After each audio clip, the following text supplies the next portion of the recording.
Assalamualaikum. Anda sedang menonton Sekilas Fakta 30 Ogos 2023 bersama saya Pia Nadia.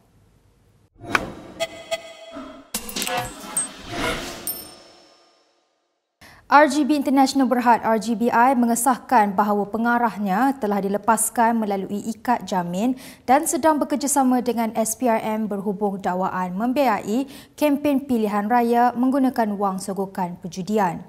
Lembaga pengarah RGBI juga menjelaskan bahawa pengarah bebas bukan eksekutifnya Nur Azman Hamidun tidak ditahan oleh agensi anti rasuah itu. Pengarah urusan RGBI Chua Kim Siah dibebaskan dengan jaminan ketika siasatan masih diteruskan dan memberikan kerjasama penuh dalam siasatan itu. Syarikat itu dalam satu kenyataan di Bursa Saham Kuala Lumpur BSKL semalam turut menekankan siasatan tertumpu kepada perniagaan peribadinya yang berkaitan dengan kelab slot. Justeru kenyataan itu memaklumkan penglibatan RGB dalam siasatan tersebut adalah semata-mata berkaitan penjualan mesin perjudian kepada kelab slot Malaysia. Semalam, RGB International Berhad menafikan syarikat itu terlibat dalam sebarang bentuk pembiayaan kempen pilihan raya seperti yang sedang disiasat oleh SPRM. Menurut syarikat itu, RGB Sedang Berhad, anak syarikat milik penuhnya, hanya melakukan penjualan langsung mesin slot dan aksesorinya serta tidak mempunyai penlibatan atau pemilikan dalam kelab slot Malaysia. Syarikat itu juga menjelaskan bahawa tidak akan membenarkan sebarang bentuk pembiayaan politik. Syarikat itu seterusnya menegaskan bahawa pengarahnya tidak mempunyai kaitan dengan ahli politik dan sedang bekerjasama penuh dalam siasatan SPRM. Isnin lalu dilaporkan siasatan SPRM didakwa menemui bukti yang menunjukkan bahawa dana daripada beberapa syarikat perjudian digunakan untuk membiayai sekurang-kurangnya 3 kempen pilihan raya sejak 2018. Seramai 14 orang dilaporkan telah ditahan dan dijangka ramai lagi akan dipanggil bagi menyelesaikan skandal perjudian membabitkan rasuah berkenaan. Presiden UMNO Ahmad Zahid Hamidi menjelaskan UMNO tidak berhasrat untuk menjalinkan semula hubungan kerjasama dengan parti atau pemimpin yang bermuslihat. Zahid yang juga Timbalan Perdana Menteri berkata, kerjasama harus datang daripada keikhlasan. Jelasnya lagi, ia tidak seharusnya datang dengan manipulasi serta beberapa tindakan tidak dialu-alukan yang penuh dengan muslihat. Zahid berkata demikian ketika mengulas laporan bahawa PAS masih terbuka untuk meneruskan agenda penyatuan ummah bersama UMNO. Zahid ditemui media selepas majlis makan malam bersama duta dan wakil dari 29 negara anggota Pertubuhan Kerjasama Islam OIC di Putrajaya malam tadi. Semalam, Timbalan Presiden PAS Tuan Ibrahim Tuan Man dilaporkan berkata PAS masih terbuka untuk bekerjasama dengan UMNO memandangkan ummah khususnya orang Melayu masih memerlukan penyatuan. Namun, ahli Parlimen Kumbang Kerian itu berkata kerjasama itu dengan syarat tidak melibatkan pemimpin UMNO yang berpakat dengan DAP. Reaksi Tuan Ibrahim itu adalah sebagai mengulas kenyataan bekas ahli MKT UMNO Tajuddin Abdul Rahman yang menyatakan keperluan supaya semangat muafakat nasional MN dihidupkan kembali, khususnya membabitkan dua parti tersebut. Baik, kita ke berita seterusnya. Ahli Parlimen Kepong Lim Lip Eng memberi masa 24 jam kepada Ketua Penerangan Bersatu Razali Idris dan PAS untuk membuat permohonan maaf secara terbuka. Lim juga menuntut mereka menarik semula dakwaan berhubung pemberian kerakyatan kepada 54,000 warga China. Menurut Lim, kenyataan berbau fitnah serta mempelekehkan kedaulatan negara itu masih diteruskan oleh Razali dan PAS walaupun pihak kerajaan sebelum ini telah menafikan dakwaan tersebut sejak ia pertama kali timbul. Jelas Lim dalam satu kenyataan, pihaknya akan membuat laporan polis terhadap mereka sekiranya tiada sebarang tindakan yang dibuat selepas 24 jam. Lim turut mengingatkan Razali dan PAS dengan memetik peribahasa telajak perahu boleh diundur, telajak kata buruk padanya. Semalam, Razali berkata Bersatu tetap mahu SPRM menyiasat dakwaan 54,000 warga China dalam proses diberikan kerakyatan Malaysia. Gesaan yang sama dibuat di akaun Twitter PAS Pusat sehari sebelumnya iaitu pada 28 Ogos. Dakwaan yang muncul kali pertama di media sosial awal bulan ini menyebut 54,000 warga China berkenaan akan diberikan kerakyatan supaya menjadi pengundi DAP. Tanpa mengemukakan bukti terhadap dakwaan itu, Razali berkata siasatan perlu dibuat terhadap KDN, menterinya, Saifuddin Nasution Ismail dan JPN. Pada 18 Ogos, JPN telah menafikan dakwaan tersebut dan menjelaskan ia timbul susulan sidang media Saifuddin yang disampaikan pada 8 Januari lalu telah dimanipulasi melalui satu video yang tular. Kita sering mengalami masalah kekurangan nutrisi penting dalam badan. Chisure, minuman pertama produk buatan Malaysia yang bernutrisi lengkap dan berasaskan tumbuhan, meningkatkan sistem imunisasi dan meningkatkan daya serta kekuatan tubuh badan. Kira-kira 20 penduduk Kampung Sri Makmur, Taman Sri Gombak turun berkumpul di hadapan bangunan Kerajaan Negeri Selangor di Shah Alam. Mereka memohon Menteri Besar Amiruddin Syari campur tangan berhubung arahan pengusiran penempatan setinggan bagi memberi laluan kepada sebuah projek kondominium. Hak kami! Hak kami! Hak kami! Jangan! Usir kami! Usir kami! Jangan kami! Jangan kami! Hak kami! Hak kami! Apa kita nak? Rumah! Apa kita nak? Rumah! Apa kita nak? Tanah kami! Tanah kami! Hak kami! Hak kami! Apa kami nak? Rumah! Apa kita nak? Rumah! Apa kita nak? Rumah! Apa kita nak? Rumah! Saya mewakili penduduk Kampung Sri Makmur.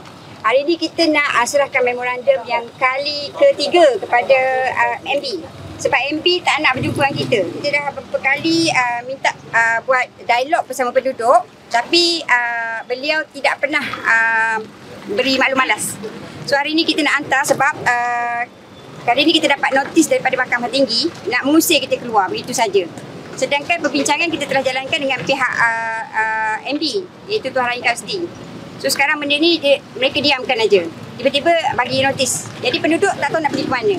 Sebab kebanyakan mereka memang tak mampulah. Untuk menyewa mahal, RM1,500, RM1,000. Siapa yang mampu kan? Itulah hari ini kita harap pihak MB sendiri turun ambil memorandum dan setuju untuk berdialog dengan kita. Ataupun beri papasan yang kita nak. Sebab kita dah bagi tuntutan papasan kita bukannya nak free. Kita nak bayar. Bukannya kata nak bagi free, tak. Tapi pastikan kita ada tempat duduk lah. Nak halau pun. Kita memang nak pindah. Kita tak nak duduk situ. Itulah diharap pihak MB, bukan pihak MB sendiri turun. Turun untuk ambil memo kita. Itu sajalah. Sementara itu, Bukit Aman mengesahkan sedang menjalankan siasatan ke atas Dr. Mahathir Mohamad berkaitan kenyataan berunsur penghinaan terhadap institusi diraja. Pengarah Jabatan Siasatan Jenayah JSJ Bukit Aman, Muhammad Syuhaili Muhammad Zain berkata bekas Perdana Menteri itu dirakam keterangan bagi membantu siasatan semalam. Menurut Muhammad Syuhaili, turut diambil keterangan bagi membantu siasatan adalah bekas pengerusi pejuang wilayah Persekutuan Khairuddin Abu Hassan dan bekas Timbalan Presiden Pejuang Marzuki Yahya. Bagaimanapun, Muhammad Syuhaili menjelaskan kes masih di peringkat siasatan dan orang ramai dinasihatkan agar tidak membuat spekulasi atau berkongsi maklumat yang salah hingga mengganggu proses siasatan. Dalam satu kenyataan, Muhammad Syuhaili berkata kes disiasat oleh Unit Siasatan Jenayah Terkelas Bukit Aman di bawah Seksyen 41 Akta Hasutan 1948 dan Seksyen 233 Akta Komunikasi dan Multimedia 1998. Terdahulu, Bukit Aman dilaporkan sekali lagi merakam percakapan Mahathir berhubung kenyataannya sebelum ini mengenai proklamasi orang Melayu. Peguam Mahathir Muhammad Rafiq Rashid Ali memaklumkan proses itu dijalankan di Yayasan Al-Bukhari. Dalam pada itu, Ahli MKT UMNO Nur Jazlan Mohammed menasihatkan semua parti yang membentuk gabungan kerajaan perpaduan khususnya DAP supaya berubah jika mahu mendapat sokongan orang Melayu. Sehubungan itu, Nur Jazlan menyarankan supaya DAP menggugurkan agenda negara sekular dan slogan Malaysian Malaysia dalam perlembagaan parti mereka. Tanya DAP perlu berubah menjadi parti yang sederhana dan mengikut formula BN serta UMNO yang mengikut landscape politik hari ini. Tambah Nur Jazlan dalam satu hantaran di Facebook, sebahagian besar orang Melayu melihat cara politik DAP masih terikat sebagai parti totok orang Cina. Katanya tiada cara lain untuk meyakinkan orang Melayu bahawa DAP sudah berbeza dari sebelumnya selain daripada parti itu meminda perlembagaan parti berkenaan sekaligus menggugurkan dua elemen tersebut. Menurutnya, dua agenda itulah yang terus menjadi trauma kepada orang Melayu dan membuatkan mereka tidak boleh menerima perjuangan DAP.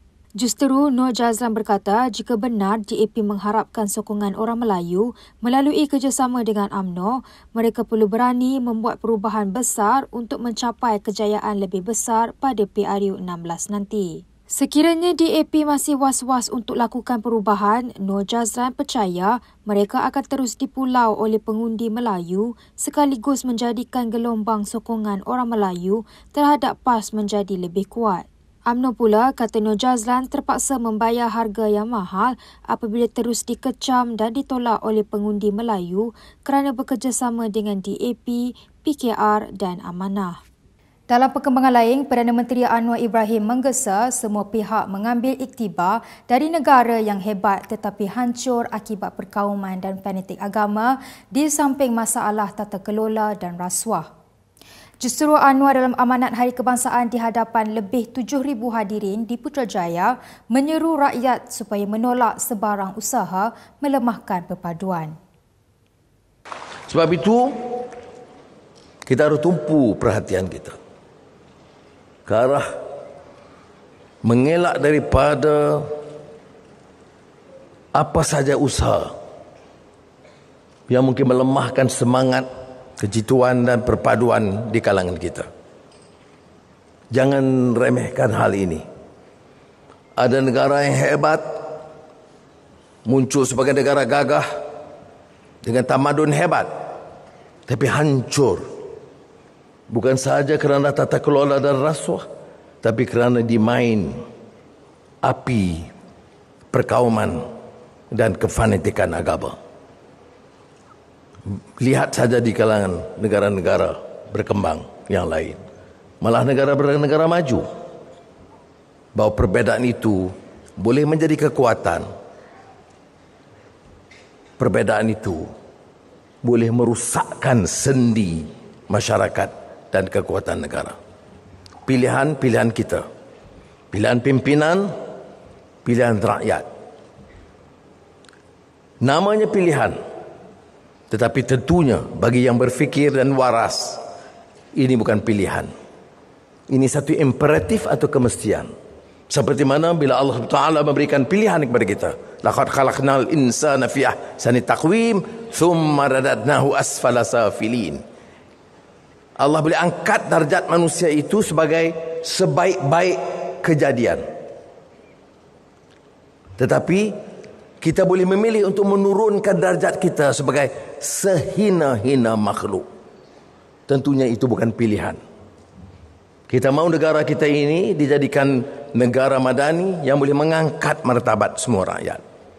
Dan martabat rakyat itu boleh diangkat sekiranya dasar kita, hukum negara kita dan keterlanjuran yang pernah berlaku itu boleh dihindari. Dan sekiranya wacana kita dan kebebasan kita itu digunakan dengan waras dan bijak. Bukan kebebasan untuk adu domba, kebebasan untuk mencerca dan menghina, tapi kebebasan untuk mengangkat martabat manusia ini. Berikut beberapa lagi ringkasan berita untuk hari ini.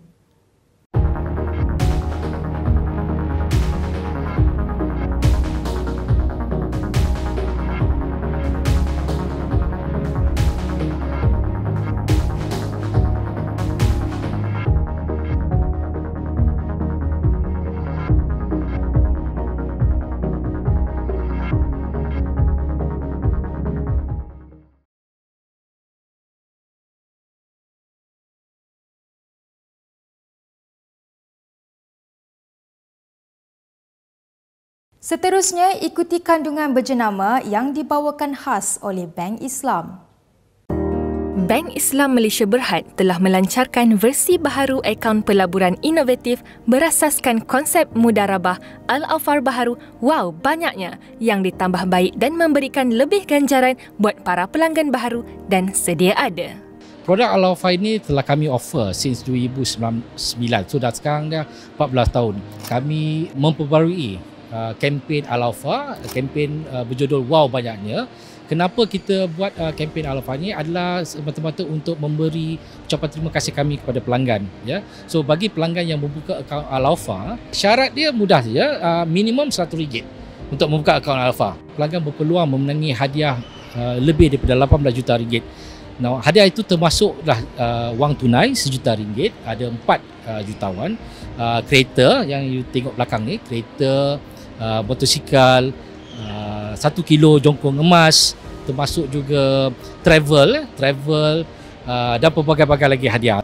Bank Islam menyasarkan pertumbuhan saiz dana RM1 bilion dan peningkatan 400,000 pelanggan baharu bagi Al-Alfar menjelang akhir tahun ini. Setelah 14 tahun berada di pasaran, Alhamdulillah, Al-Alfar menerima sambutan yang amat memberansangkan dengan merekodkan saiz berjumlah lebih RM5 bilion menerusi 1.2 juta akaun setakat 30 Jun 2023. Kami juga akan menjalankan kempen-kempen kesedaran yang lebih agresif agar masyarakat sedar akan trend semasa dan mengambil langkah proaktif seperti menekan kill switch sekiranya mengesyaki akaun mereka telah dicerobohi pihak yang tidak bertanggungjawab. Dalam majlis yang sama, Bank Islam turut menyampaikan replika cek berjumlah RM1 juta kepada jutawan Bank Islam yang ke-39, Datuk Muhammad Adnan Sulaiman, yang diwakili anaknya Nur Husna.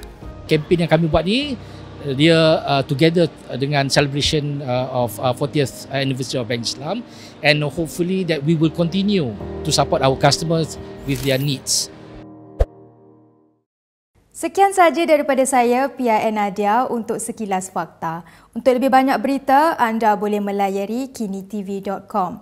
Anda juga boleh mengikuti kami di Instagram, Twitter, YouTube dan Facebook. Salam hormat dan jumpa lagi.